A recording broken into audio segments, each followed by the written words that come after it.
Right.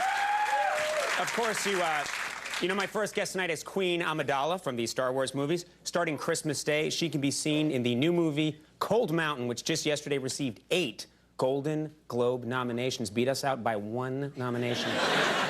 It's possible. Okay, not. Anyway, please welcome Natalie Portman.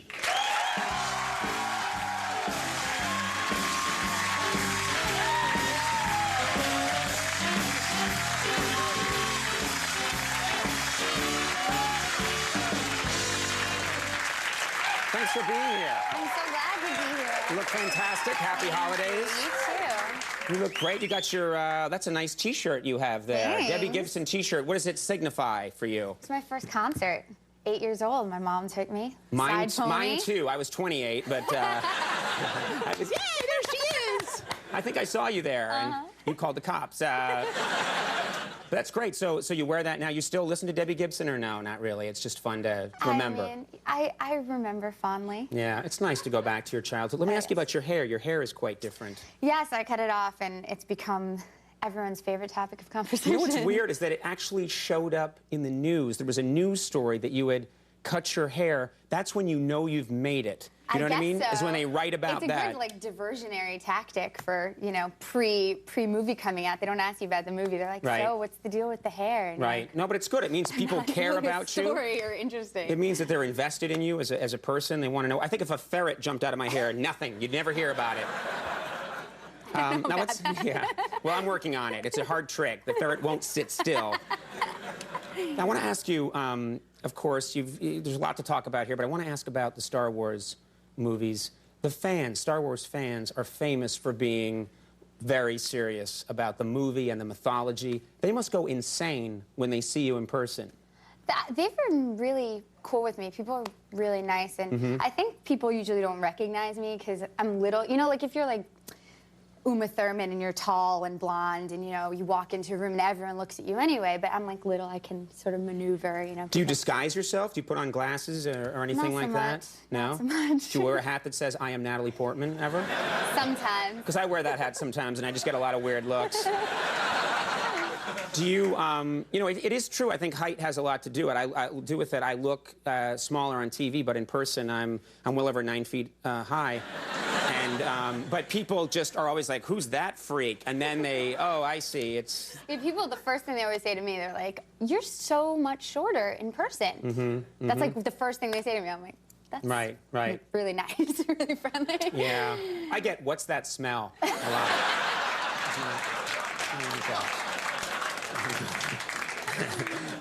Now, do you think you'll ever go to a Star Wars convention? Because if you went to a Star Wars convention, I think those people would lose their minds.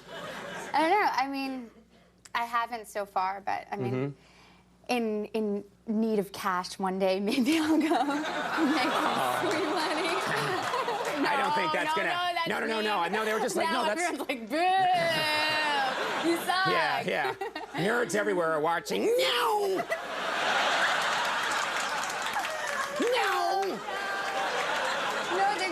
They've been really nice to be. Yeah, yes, they're nice. Who do you think would win in a fight, a Star Wars fan or a Lord of the Rings fan? Have they ever fought? Has there ever been? Aren't you curious? I've heard they roam like gangs, and that they. The Force be with you. No, Frodo lives, and then they fight. I've heard that. I don't know if that's true. But what do I know? This interview will get less stupid soon, I promise you. You're like, come on, go for it. I am very excited about this movie, Cold Mountain, because a few years ago, I'm a Civil War buff. I read the novel, loved it. It's one of my favorite books the last couple of years, and I thought, this is great. I hope they turn this into a movie. They have, but they shot it in an interesting place. It all takes place... Wait, you're a Civil War buff? Can we, like, rewind? Yeah. That's, like, not much cooler than, like, I know. Lord of the Rings.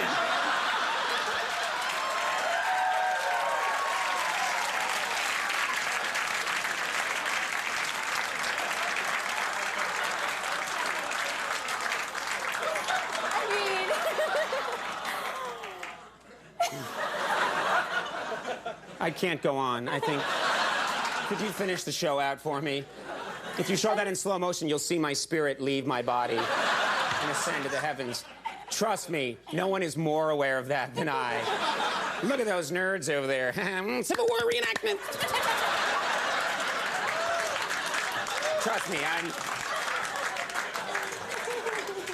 I like you actually stopped the interview to back it up, to slam me real hard. Like it's no Yes, big deal after those like nerds. totally making fun Yes. of people for liking some cool movies. Exactly, You know? exactly. Who am I to make fun of them? Really? Exactly. I'm glad we worked this out. I'm like, yeah, those guys are such nerds. I collect butterflies myself. But really cool butterflies. But I seriously am really excited about Cold Mountain, and because I love the book so much, and you've got this great cast. You did not shoot. I just assumed, well, this will be shot in the American South, but it was shot in... Shot in Romania, which Romania. is actually supposedly closer to Civil War time, North Carolina, the mountains and all that. And it was beautiful. There was like land that had never been plowed and stuff, but it was Dracula County. Really? Like It was near Transylvania? It was like right next to Vlad Tepes Castle, which is, you know. Because Dracula was a real guy, Vlad Yeah. the Impaler, I guess, and he... Yeah, apparently not, in fact, a bloodsucker. No, that was a terrible rumor Yes. that his publicist wishes to clear up. I think he didn't... Unfortunately persists. Yeah, he got a bad rap that he bit people in the neck and sucked the blood out. Instead, I think he impaled them on stakes. Which is more politically correct. But do they make a big deal of Dracula in Transylvania? Yeah, I mean, it's a big marketing tool. It's all over the place. That is so weird, because you'd think it would be this romantic lost world, and then what well, are there? it is in some ways, but then, yeah, we drove by this. They had this like this strip club. I say we drove by. We went in.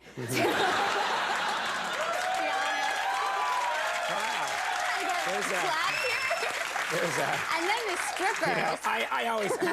I say drive by a lot, too. When I do that. Yeah, but it was called Dracula Erotica. We're like, this is gonna be weird. Yeah. And was it, were they like dressed as Dracula when they No, were... it was a big disappointment, you know? It was actually sort of sad. I mean, it's like Right. Eastern European, you know? Right, Not right. so fun. Right. Or funny. But, I Right. mean, we were obviously expecting some weird, freaky, you know? Right. Is there stuff like a Dracula burger and things like that where, you know, it's... It's not quite that developed. I mean, it's still sort of like, you know, people going to work on, like, horses and donkeys and, you know, tilling their soil or whatever. I'm curious, if you're living in Transylvania and it's like Halloween, does everyone just like dress up as Dracula and go, I mean, you're sort of like, it's obvious, you kind of have to do it, but if you do it, you're a jerk. Do you know what I mean?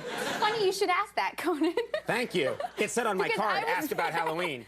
I was there on Halloween. No, really? You were? Yeah, I didn't know first day that. of shooting. Scratch out. My first day shooting was Halloween, so I came to work thinking, you know, we are in Transylvania, it's Halloween. Why not dress up? Came to work as Dorothy, and everyone looked at me like I was crazy. Dorothy from The Wizard of Oz, really? Yeah. That's such a... And no one else was dressed up. I guess it's because it's sort of a European cast. They must not make a big deal out of Halloween, but Right. we do. Yeah, but when you're the only person in a Halloween costume, Little trust me, awkward. I've done that myself, where I show up and I'm dressed as like my favorite Civil War general. And no one else. Well, let's, we have a clip here from the movie. I want to make sure that we set this up Well, it's appropriately. really funny because it's about war and people losing their loved ones.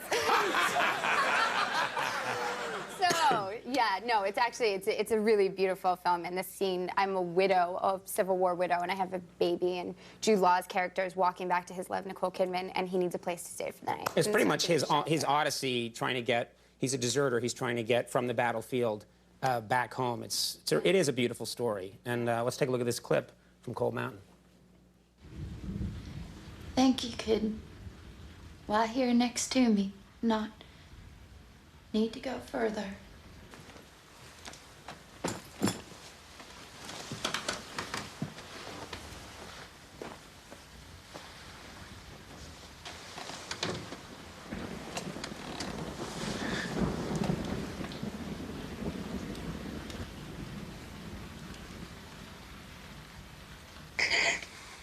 I'll go, shall I? No.